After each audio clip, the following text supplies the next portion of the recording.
Dear students, I am Mahendra Singh Chauhan. Welcome to all of you on our online platform of Sri Kandi Academy and EduTech. In our last class, we discussed about the class 11 biology chapter human blood and its types.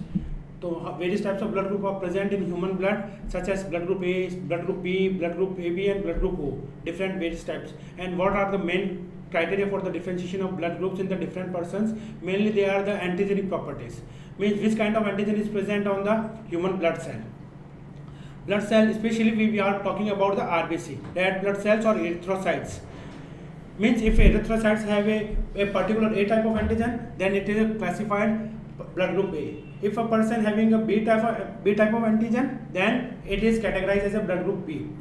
And what are the specific grouping criteria? How many antibodies are present in a specific blood group? We also discussed in our last class in a tabular form. And also we'll discuss about the blood group A person donate to whom and receive from the whom, all things, and also discuss about the universal donor and universal recipient. Now in today's class, now we are going to discuss about the RH grouping. RH grouping, the criteria for the grouping of blood group is on the basis of RH. RH is another type of antigen which is initially discovered in the rhesus monkey by the same scientists Lansner and Wiener, which discovered blood groups. So now, and nearly 80% people are the RH positive. Means if we are talking about the worldwide, then if there are only 100 people, means 80% having this kind of antigen. And if the persons who have this kind of antigen are represented as RH positive, and those who lack this kind of antigen are termed as RH negative. Now what we are saying that another antigen, the RH antigen, similar to one present in the rhesus monkey, hence RH is also observed on the surface of RBC. Okay, in yesterday class what we discussed here,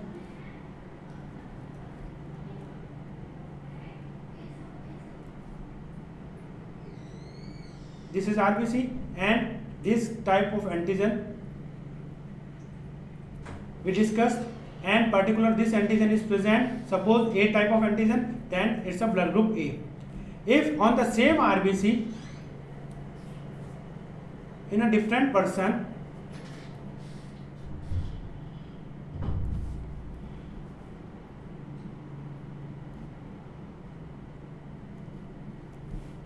I am using a different color for your better view. Now this RBC having a different kind of antigen which I am denoting B, and this RBC contains both type of antigen A as well as B, then its blood group is AB, and this blood group is A, and this blood group should be B, and there is absence of any antigen, hence it is classified as O blood group. Now what I am saying, this is the basic criteria for the ABO blood grouping. Now we are talking about the RH grouping, and RH stands for the rhesus monkey. Okay, in 80% people another type of antigen is present except A and B. If one more type of antigen is present on the surface of RBC, then they are termed as AB positive. And positive stand for means RH is present in this blood group. If I am denoting this B, there is missing of RH antigen, then we can term it as B negative. Okay. If this O blood group having a special type of antigen which we are talking about, that RH, then it termed as O positive, which I am. तो हमने अभी तक बात क्या की है, हमने RH group की बात की है. RH group is another type of antigen, एक और तरह का एक एंटीजन होता है AB के अलावा, और जहाँ पे ये AB एंटीजन RBC के सरफेस पे प्रेजेंट होता है, उसी तरह से AB यहाँ RH एंटीजन भी है जो RBC के सरफेस पे प्रेजेंट होगा. अब बात करें ये 80% लोगों में, अगर वर्ल्ड वाइड बात करें तो 80% लोगों में ये प्रेजेंट होता है, और जिनमें प्रेजेंट होता है उनको कहा जाता है पॉजिटिव फॉर RH। ओके, जो उनका ब्लड ग्रुप होगा उसके साथ पॉजिटिव सिग्नल लगा दिया जाता है। आप सभी को पता होगा किसी का ब्लड ग्रुप पॉजिटिव होता है, ए पॉजिटिव है, ए नेगेटिव है, बी पॉजिटिव है, बी नेगेटिव है, ए बी पॉजिटिव है, ए बी नेगेटिव है, and O positive and O negative. तो इस तरह से कल हमने 4 ब्लड ग्रुप की बात की। In our last class we discuss about the 4 blood groups A B and A B O. Okay, A B and O. अब RH के बेस पे हम क्या कर सकते हैं, 4 से 8 हो जाएंगे। Okay, now they becomes doubles such as A positive, A negative, B positive, B negative, A B positive, A B negative, O positive and O negative. तो कितने हो गए, 1 2 3 4 5 6 7 8। नाउ द ब्लड ग्रुप्स कितने हो गए हमारे पास, 8 हो गए। On the basis of ABO there are 4 blood groups. On the basis of RH grouping they becomes 8. Now such individuals called RH positive and those in whom the antigen is absent are called RH negative. जिनमें भी ये RH specific antigen present होता है उनको RH positive कहा जाता है, और जिनमें भी ये एब्सेंट होता है they are termed as RH negative. An RH negative person is exposed to RH positive blood will form specific antibodies against such antigen. जिस तरह से हमने कहा था कि ब्लड ग्रुप का ट्रांसफ्यूजन होता है, एक पर्सन से दूसरे पर्सन को किसी को ब्लड दिया जाता है तो उसके दौरान उनकी मैचिंग कराई जाती है कि उनका ब्लड ग्रुप मैच होना चाहिए। ठीक है, एंटीबॉडीज मैच नहीं करनी चाहिए, मीन्स एंटीबॉडी और एंटीजन का अपोजिट होना जरूरी है। तो उसी तरह से अब RH फैक्टर को भी देखा जाता है कि किसी नेगेटिव वाले, ए नेगेटिव सपोज इस पर्सन का ब्लड देना है किसी को, तो ए पॉजिटिव का ब्लड इसको नहीं दे सकते।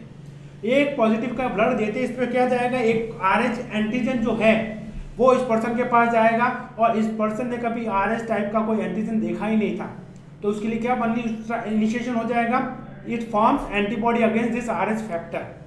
ठीक है, और नॉर्मली जो एंटीबॉडी इसके लिए बनती है, ठीक है, और इसके RH के अलग अलग टाइप से RH A B C D E, और प्रीडोमिनेंटली बात करेंगे तो RSD जो होता है वो सबसे ज़्यादा प्रेजेंट होता है वर्ल्ड वाइड, और इसके लिए जो एंटीबॉडीज बनती है, ठीक है, तो RH एंटीबॉडीज कहलाती है।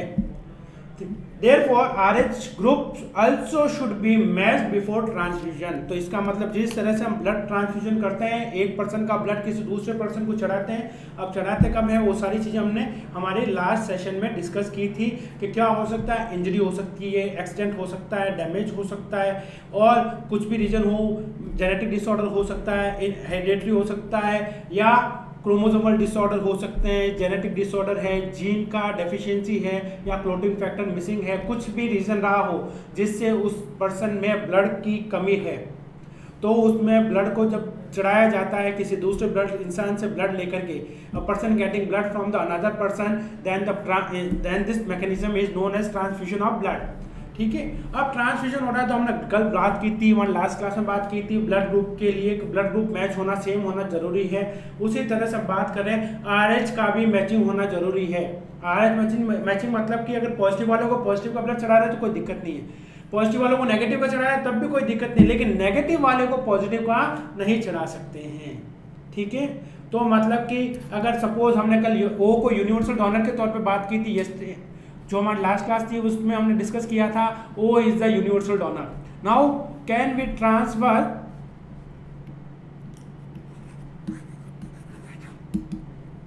जस्ट अ मिनट, क्या हम किसी पर्सन को, ए नेगेटिव पर्सन है, हम बात करें कोई नेगेटिव जिसका ब्लड ग्रुप है ए नेगेटिव, ये वाला ब्लड ग्रुप है, और उसको हम ब्लड की जरूरत है, कल हमने बात की O is a universal donor, can we transfer this blood to this person.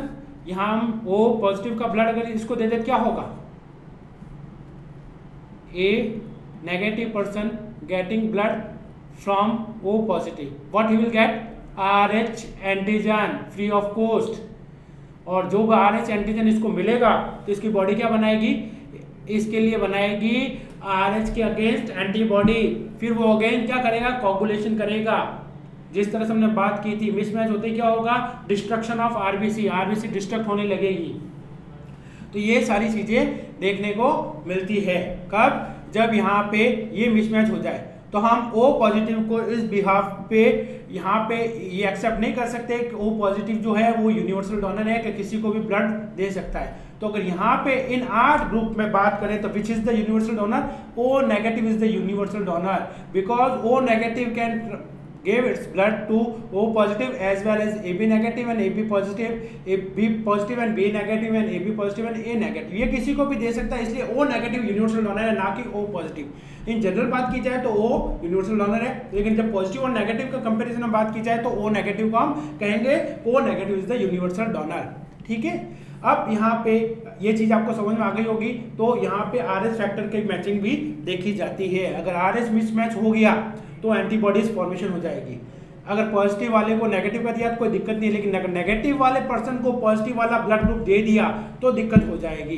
इस केस में हम डिटेल में डिस्कस करेंगे। एक डिजीज भी है, ठीक है, क्या होता है हम बात करेंगे अभी। Special case of RH इनकॉम्पैटिबिलिटी mismatching has been observed between the RH negative blood of a pregnant woman with the RH positive blood of a fetus। तो एक स्पेशल केस में बात करें हम, क्या होता है कि अभी मैं आपको अच्छे से एक्सप्लेनेशन इसके में देते हैं कि मदर RH इनकॉम्पैटिबिलिटी कहा जाता है, मिसमैचिंग हो जाता है किसका, कि RH का, कि मदर जो है वो RH नेगेटिव है एंड शी इज प्रेग्नेंट, वो प्रेग्नेंट है, और उसके जो एम्ब्रियोनिक यूट्रस में जो बेबी है फीटस वो है RH पॉजिटिव। क्लियर, मदर है RH नेगेटिव एंड फीटस है RH positive. What will happen, the antigen of the fetus do not get expose to the RH negative blood of the mother in the first pregnancy as the two bloods are well separated by the placenta.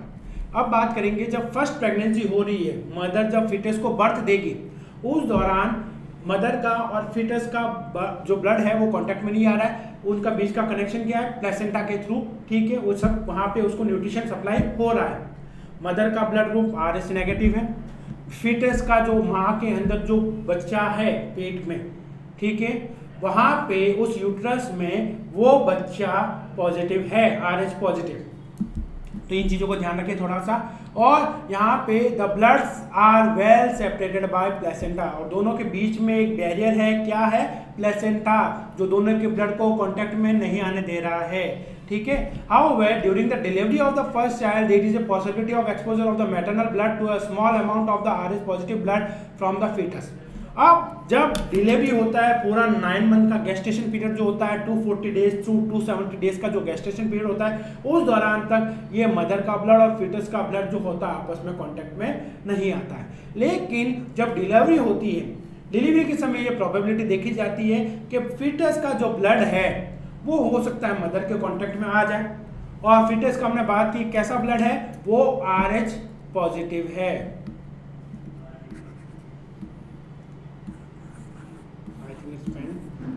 अब जो यहाँ पे foetus का blood कैसा है, RH positive, और mother कैसी थी, RH नेगेटिव। ये अब इस केस में क्या होगा, in such case the mother starts preparing antibodies. और मदर ने फर्स्ट टाइम किसी RH एंटीजन को देखा था, और जैसे ही हमारे बॉडी में कोई फॉरेन चीज आती है, कोई बैक्टीरिया वायरस आता है, तो बॉडी क्या करती है, इम्यून रेस्पॉन्स करती है, इम्यूनिटी डेवलप होती है। ठीक है, तो बॉडी ने जैसे ही उसकी मदर ने देखा कि कोई नया एंटीजन मेरी बॉडी में आ रहा है, तो उन्होंने क्या कर दिया, एंटीबॉडीज बनाना इनिशिएशन कर दिया। किसके लिए, RH एंटीजन के लिए। Clear, in case her subsequent pregnancy the RH antibodies from the mother can leak into the blood of the fetus and destroy the fetal RBC। अब यहाँ क्या होगा, वो फर्स्ट बेबी था, वो तो नॉर्मली डिलीवर हो गया, ठीक है, उसमें कोई दिक्कत नहीं आई, लेकिन जैसे ही उस बेबी का फर्स्ट फीटस का ब्लड मदर के कांटेक्ट आया, मदर ने क्या बना दी, एंटीबॉडीज, और एंटीबॉडी बनने के बाद क्या बन गई, उसकी मेमोरी सेल्स। ठीक है, वो मेमोरी सेल्स क्या होगी, याददाश्त के तौर पर मदर में हमेशा रहेगी, परमानेंट रहेगी। अब नेक्स्ट टाइम जो बात कर रहे हैं यहाँ पे, जब अगर मदर के पास सेकंड बेबी आता है, अगेन मदर कंसीव करती है, वो अगेन प्रेग्नेंट होती है, और सेकंड टाइम भी अगर मदर के पास RH पॉजिटिव ब्लड ग्रुप वाला बेबी है उसके यूट्रस में, तो क्या करेगी, मदर की जो ये RH नेगेटिव एंटीबॉडीज है, जो RH के लिए, मदर तो पहले से RH नेगेटिव थी, वो तो हमेशा RH नेगेटिव ही रहेगी, लेकिन जो सेकंड फीटस RH पॉजिटिव वाला अगेन आया है उसके यूट्रस में, तो अब इस समय उसकी जो एंटीबॉडीज मदर के पास पहले से थी, वो प्लेसेंटा को क्रॉस करके फीटस के ब्लड को पूरा डिस्ट्रॉय कर देगी, खत्म कर देगी, और यहाँ पे बेबी फीटस की डेथ हो सकती है। और इस कंडीशन में जब फीटस की डेथ होती है उसको कहा जाता है एरिथ्रोब्लास्टोसिस फीटैलिस। देखते हैं इसका शायद डायग्राम भी होना चाहिए। तो this could be fatal for the fetus और कुड कॉज सेवर एनीमिक और jaundice to the baby. This condition is called erythroblastosis fetalis. Okay, this can be avoided by administration of anti-RH antibodies to the mother immediately after the delivery of the first child. देखते हैं इसमें diagram है तो आपको नहीं है, इसमें आपको मैं यही समझा देता हूँ। अब हमने क्या चीज यहाँ पे पढ़ी, हमने कहा सपोज ये फादर है RH पॉजिटिव। यहाँ हम बात करें सेकंड, इस केस में मदर वो है RH नेगेटिव। अब दोनों का मैरिज हो गया, ठीक है। अब मदर है, मदर की इनकी फर्स्ट फीटस की बात करें,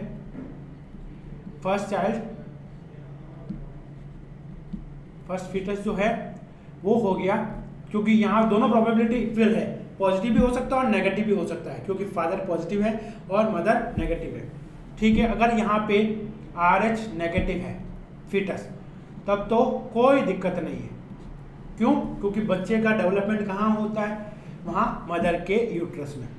अब लेकिन अगर सपोज इक्वल प्रोबेबिलिटी है 50% ये होने की और 50% ये होने की, कि RH पॉजिटिव भी हो सकता है।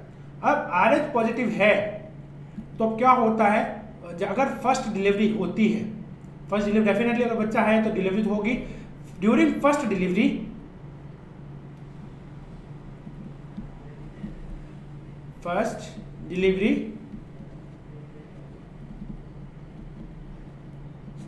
अब ये जो पॉजिटिव एंटीजन है RH एंटीजन मदर के कांटेक्ट में आया, मदर के ब्लड में, और मदर ने क्या बना दी, इसके लिए एंटी-RH एंटीबॉडीज।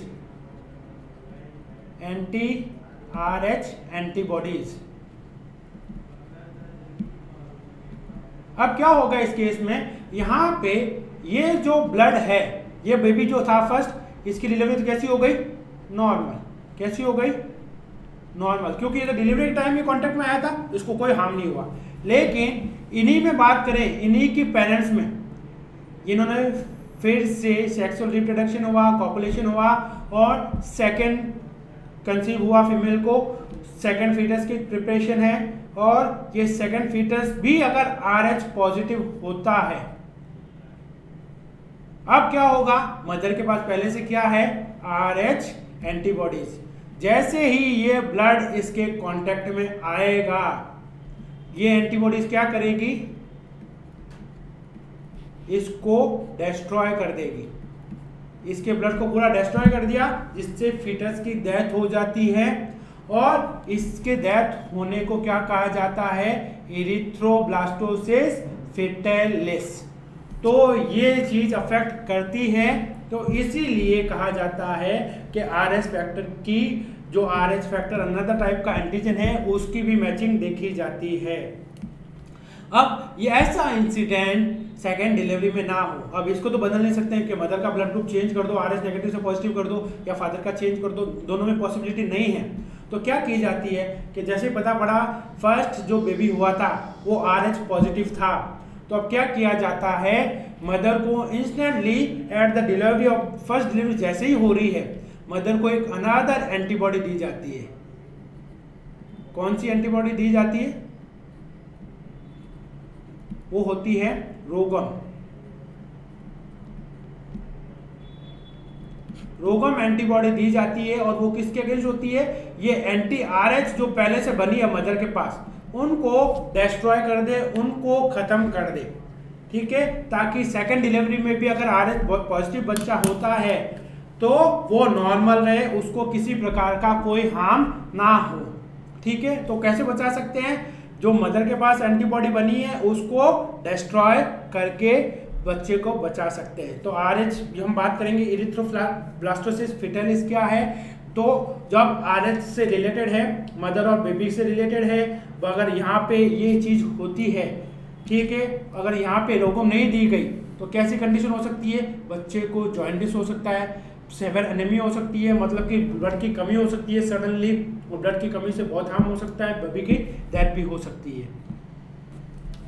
तो यहाँ पे immediately just after the first delivery mother को एक एंटीबॉडी दी जाती है, रोगम एंटीबॉडी, ताकि सेकंड बेबी नॉर्मल हो और इरिथ्रोब्लास्टोसिस फिटलिस से बचाया जा सके।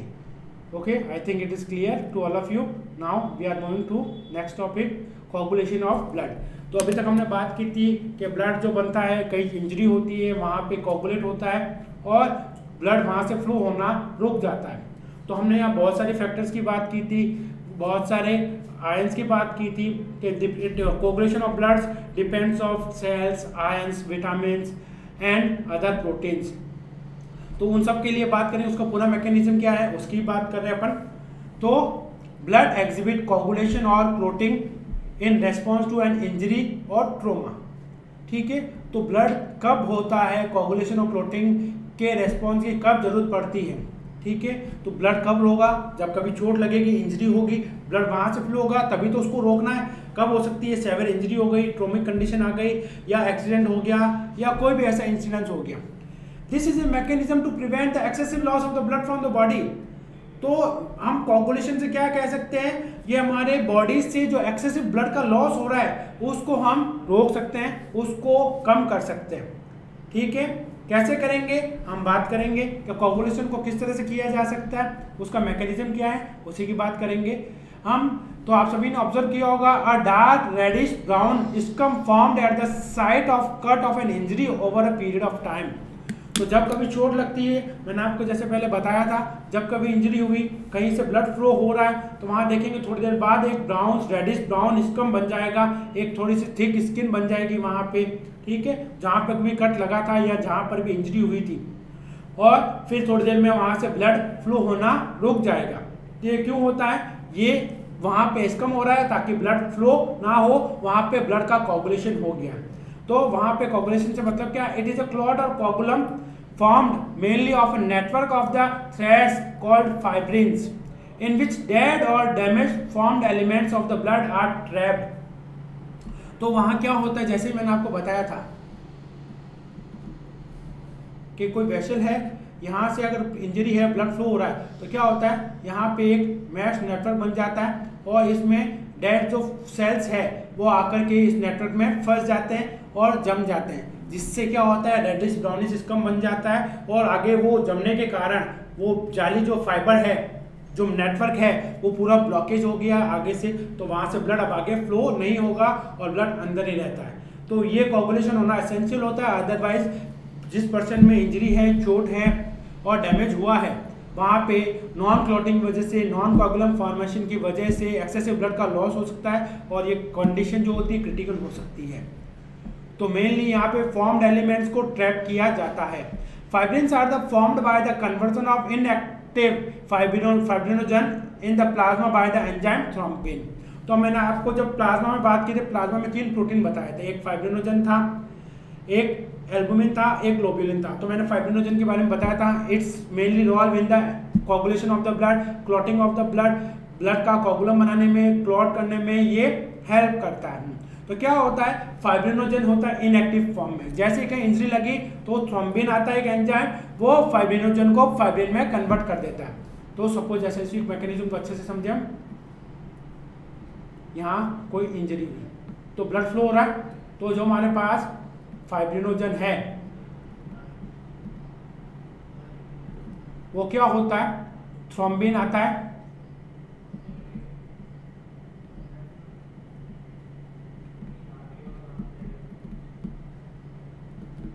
और उसने क्या कर दिया, इसको फाइब्रिन में कन्वर्ट कर दिया, फाइब्रिन में कन्वर्ट कर दिया। अब ये फाइब्रिन क्या करेगा, जो ब्लड फ्लो हो रहा था वहां पे इस तरह से एक नेटवर्क बना देगा और यहीं पे फॉर्म्ड एलिमेंट्स फाइबर्स आकर के जम जाएंगे, एक तरह से डेड सेल्स का नेटवर्क बन गया। अब यहाँ पे जमने की वजह से ब्लड आगे यहाँ अंदर से बाहर की तरफ एक्सपोज नहीं होगा, बाहर फ्लो आउट नहीं होगा और ब्लड का क्लॉट बन जाएगा, रेडिश ब्राउनिश स्कम देखने को मिलेगा, वो जो कि थिक होगा पहले, ठीक है, लेकिन 1-2 दिन में वो ऑटोमेटिक रिकवर हो जाता है। मेनली इसके नीचे वापस से नई स्किन बन जाती है। तो इसका मैकेनिज्म क्या है, फाइब्रिनोजन जो ब्लड प्लाज्मा में बात करेंगे प्रोटीन होता है, वो थ्रोम्बिन एंजाइम के प्रेजेंस में फाइब्रिन में कन्वर्ट होता है। ये होता है इनएक्टिव फॉर्म, जबकि फाइब्रिन की बात करें वो होती है एक्टिव फॉर्म। अब एक्टिव जैसे ये कन्वर्ट हुआ, इसने एक नेटवर्क बना दिया जहां पर भी ब्लड फ्लो हो रहा है और वहां पे ब्लड का क्लॉट बन जाएगा और कोगुलम बन जाएगा और जिसमें ब्लड की सेल्स को ट्रैप कर लिया जाएगा। पहले डेड सेल्स होगी ताकि ये पूरा एरिया जो है वो ब्लॉकेज हो जाए, ताकि यहाँ से ब्लड को बाहर की तरफ आउटफ्लो ना हो। तो अब इसमें बात करें हम, thrombin in the turn are formed from the another inactive substance present in the blood plasma called prothrombin. तो हम बात करें, an enzyme complex thrombokinase is required for the above reaction. तो जैसे हमने बात की फाइब्रिनोजन, हम बात करें तो फाइब्रिनोजन जिस तरह से इनएक्टिव होता है थ्रोम्बिन के प्रेजेंस में एक्टिवेट होता है। तो थ्रोम्बिन जो है वो इटसेल्फ एक तरह से इनएक्टिव फॉर्म में होता है जिसको कहा जाता है प्रोथ्रोम्बिन, और प्रोथ्रोम्बिन को थ्रोम्बिन में कन्वर्ट करने के लिए एक एंजाइम रिक्वायर्ड होता है जिसको कहते हैं थ्रोम्बोकाइनेस। क्लियर? ये देखिए हमने बात की थ्रोम्बिन जो होता है, ये थ्रोम्बिन खुद क्या होता है, एक तरह से इनएक्टिव होता है। किस फॉर्म में होता है? प्रोथ्रोम्बिन। और यहाँ प्रोथ्रोम्बिन को थ्रोम्बिन में कन्वर्ट करने के लिए एक एंजाइम रिक्वायर्ड होता है जिसको कहते हैं थ्रोम्बोकाइनेस।